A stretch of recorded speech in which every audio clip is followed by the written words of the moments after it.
How many times have you let yourself be dominated by negative thoughts? How many times have you started the day believing that nothing would work out, that you didn't have enough strength, that life was simply too heavy, and then noticed how that single thought contaminated everything else?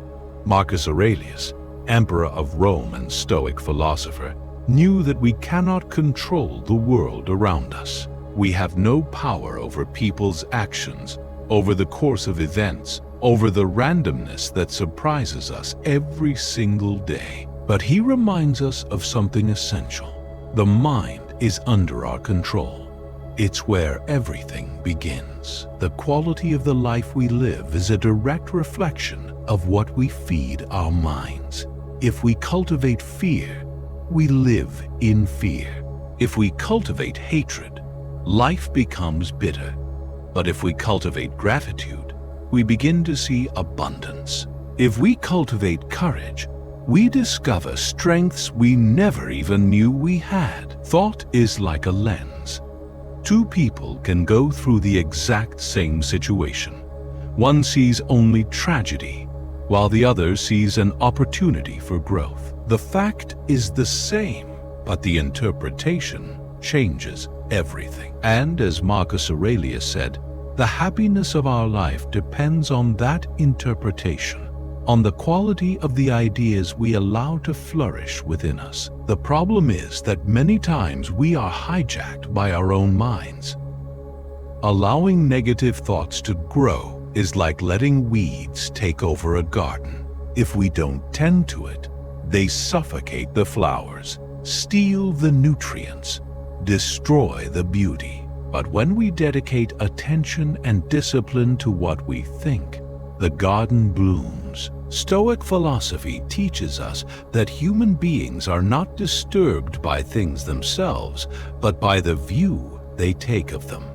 What wounds us is not only the event itself, but the meaning we attach to it. In this way we think can turn pain into either learning or a lifelong prison. How many times has it happened that you imagined a problem before it even occurred? How many times have you suffered ahead of time, creating stories in your mind that never became reality? That is proof that the mind can be our worst enemy when left unchecked, but it can also be our greatest ally when we learn to guide it. Marcus Aurelius faced wars, betrayals, and losses. Even so, he never surrendered his soul to despair. He knew he had no power over enemy armies, but he had power over his own thoughts. And it was in that invisible space, within the mind, that he found his freedom. We can too. Every thought is a choice. We can feed doubt or confidence, fear or courage, resentment or gratitude. And that choice, made over and over again throughout the days, shapes who we become. Maybe life isn't as heavy as it seems. Maybe what makes it unbearable is the weight of the thoughts we carry. But in the same way, maybe life doesn't need great miracles to feel complete. Maybe the secret lies in simply starting to think differently. So, the question Marcus Aurelius leaves us with is clear. Which thoughts have you allowed to rule your life? The negativity that paralyzes, or the hope that moves you? The criticism that destroys, or the gratitude that strengthens? Happiness is not some distant place we reach one day. It is a daily construction made of conscious thoughts.